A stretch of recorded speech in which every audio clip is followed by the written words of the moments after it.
we have a brief window of time where we get to go out, observe, and experience the amazing, awe-inspiring changing of the leaves of the trees. And it moves from the rich, deep summer greens into the autumn golds, reds, oranges, and yellows.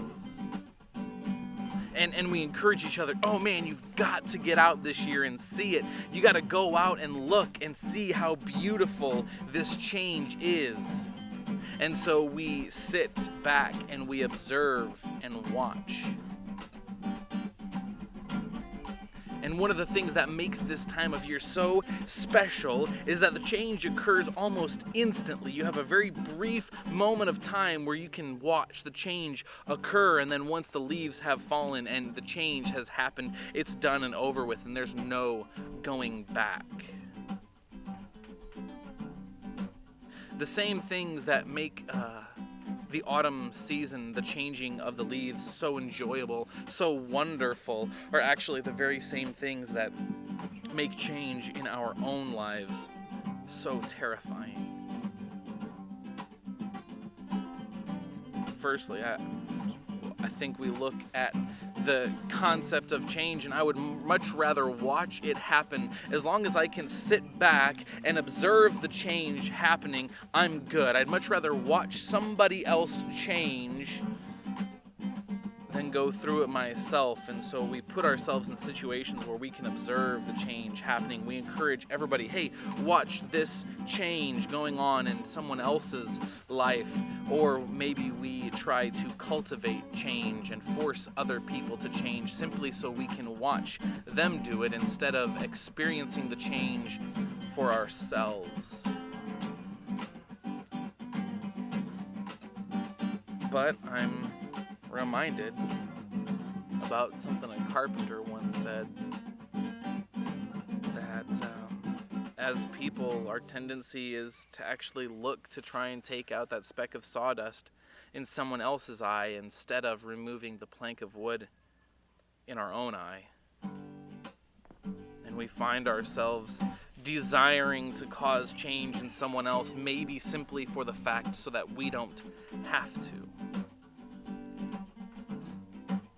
But then when we find ourselves on the precipice and there's no escaping the inevitable change that's about to happen, we fully expect that this change will occur instantaneously in a brief moment, and it will be glorious and beautiful and painless, and we expect that when it's finally done, we will be happy we've gone through it.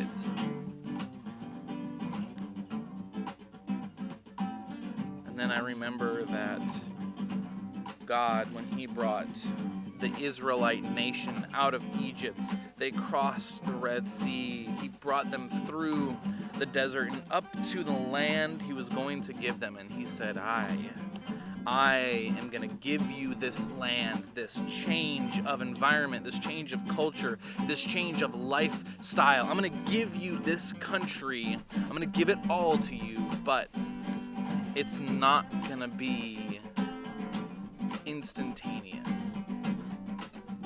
He says, I'm not even going to give it to you within the first year. It's going to be a slow process that we're going to take time to conquer this land, because if we did it all at once, the beasts would rise up and take over the land and it would be uninhabitable. And so I see that in the same way that God promised the Israelites the land of Canaan, although not instantly, God so too works out the changes in our lives that bring us joy and happiness and peace over a period of time. That it would be a permanent change, a change that is long-lasting. At some point, we will all be faced with change. Whether it's a change of heart, a change of mind, a change of attitude, a change in our identity, restoring, renewing broken relationships, building fresh relationships, maybe getting rid of sin in our lives. And we'll walk up to that change, ultimately wishing that it was happening to someone else, and God will be there gently bringing us along, reminding us of his promise. I have promised you this land, this life, this abundant life, this newness of life, and I'm going to give it to you. It will be yours, just not instantly.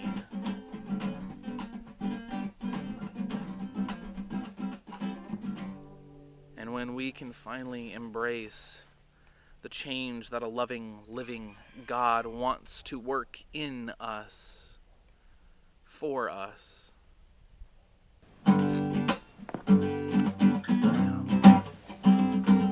that will be something else.